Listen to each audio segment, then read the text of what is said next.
Jemaah Pondok Pesantren Al Zaitun rela digilir 4 pria demi bayar infak miliaran. Ada juga yang serahkan anak. Tapi ada 20% santri yang korban promosi Al Zaitun, yang dia hanya melihat pesantren mega, sekolahan ke sana. Anaknya nakal mungkin dia cenderungin ke pesantren karena mungkin orang tuanya orang kaya, karena memang biayanya cukup tinggi. Tapi kalau yang 80% itu memang ada subsidi bagi anggota NII agar untuk menyekolahkan jadi santri anaknya di Al Zaitun.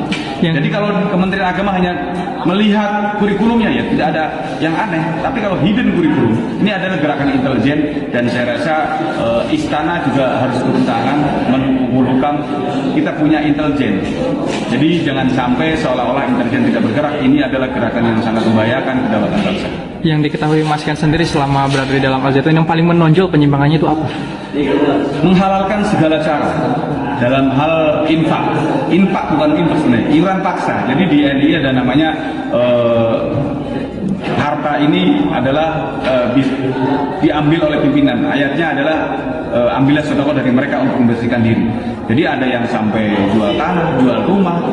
Terus tadi sholat juga belum diwajibkan, bukan dilarang ya, tapi belum diwajibkan. Jadi mereka mengatakan negara Indonesia masih jahiliyah, masih Mekah, hukumnya bukan hukum Islam, hukumnya Pancasila, tauhid, demokrasi haram. Jadi ya sholat itu besok ketika negara Islam sudah menang. Jadi sholat bagi mereka adalah sholatnya cari duit, cari orang, menegakkan program negara, karena mereka dididik menjadi seorang negarawan, bukan agamawan. Makanya nggak heran kan sholatnya di Al Zaitun pakai jas, pakai dasi, ya karena mereka pada dasarnya belum diwajibkan kok, dan mereka suka-suka dia karena ini akan membuat mazhab baru, pemikiran baru, dan menurut saya ini bahaya sekali, apalagi syahadat mereka juga dirubah. Syahadatnya bukan tiada Tuhan selain Allah, tapi tiada negara kecuali negara Islam. Barang siapa negara selain negara Islam maka kafir. Nah, ini modus-modus pengkafiran ini sangat membahayakan dan membuat perpecahan di masyarakat. Kalau dari segi penyimpangan ini udah sangat-sangat menyimpang. Dari ketika bicara rukun Islam, mereka rukun Islamnya dirubah. Apa? Syahadat, sholat, zakat, puasa, dan haji memang secara ini masih sama, tapi tafsirnya berubah. Syahadat misalnya diartikan bahwa tiada negara kecuali negara Islam. Barang siapa bernegara selain negara Islam dia kafir. Sholat di Al Zaitun itu bukan dilarang ya, tapi belum diwajibkan. Karena mereka mengatakan negara ini masih kafir, jadi belum diwajibkan sholat. Jadi sholat ketika ada event-event tertentu saja untuk menguatkan alam bawah sadar bahwa mereka punya tujuan. Makanya ritual-ritual sholat yang di sana kan aneh karena mereka bukan agamawan, mereka tuh negarawan. Sholatnya pakai jas, pakai dasi, seperti yang kemarin kita lihat bersama. Zakat juga mereka dianggap sebuah kewajiban seorang pemimpin wajib mengambil dari jamaahnya. Karena ayatnya ambillah sodako untuk membersihkan diri. Jadi kalau mau bersih harus memberikan zakat. Kalau nggak ditagih nanti oleh Panji Gumilang. Tadi terbukti ajaran yang menyimpang adalah bagaimana mereka mengajarkan teori sholat pada saat salat. Jadi karena dianggap bahwa saat ini bukan periode Madinah, tetapi periode Mekah. Karena periode Mekah, maka belum ada kewajiban untuk salat. Oleh karenanya yang diajarkan, sehingga saf salatnya berbeda dan ada dicampur kaum muslimin dan muslimat jadi satu ya. Kemudian juga kaum wanita di depan dan ada lagi non muslim juga ada di sana.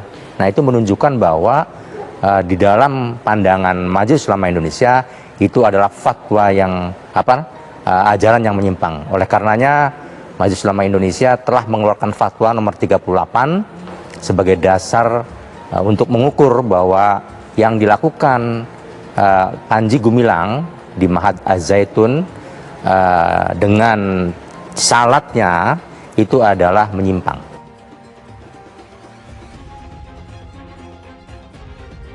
Cerita pilu diungkap mantan pengurus pondok pesantren atau Pompes Al Zaitun Indramayu, Jawa Barat.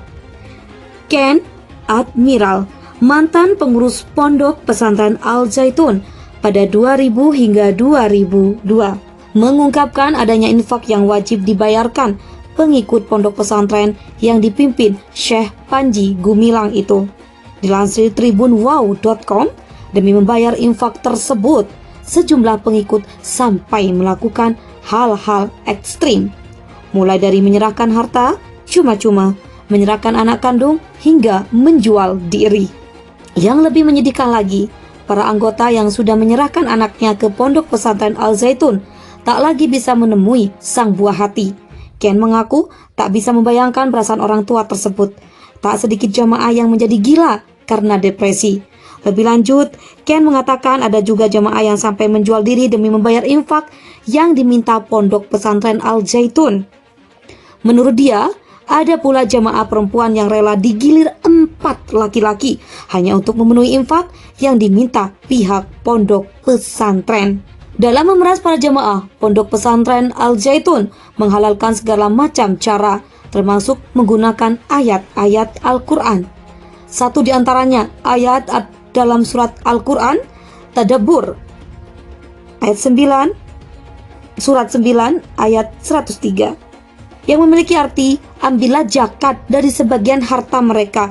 Dengan zakat itu kamu membersihkan dan mensucikan mereka, dan berdoalah untuk mereka. Sesungguhnya doa kamu itu menjadi ketentraman jiwa bagi mereka, dan Allah Maha mendengar lagi Maha mengetahui. Dengan membayarkan infak tersebut, kata Ken, jamaah Pondok Pesantren Al Zaitun disebut bisa membersihkan diri dari dosa dan kembali suci seperti bayi yang baru lahir. Panji Gumilang memiliki nama dan gelar Profesor Dr. Abdus Salam Rasyadi Panji Gumilang MP. Panji lahir di Gresik, Jawa Timur 30 Juli 1946. Ia diketahui merupakan pemilik Pondok Pesantren Al Zaitun yang didirikan pada 13 Agustus 1996. Sebelum membangun pondok pesantren tersebut, Panji Gumilang mendirikan Yayasan Pesantren Indonesia. Soal pendidikan, Panji diketahui menempuh pondok modern Darussalam Gontor Kampus 4 1966 dan Universitas Islam Negeri Syarif Hidayatullah Jakarta.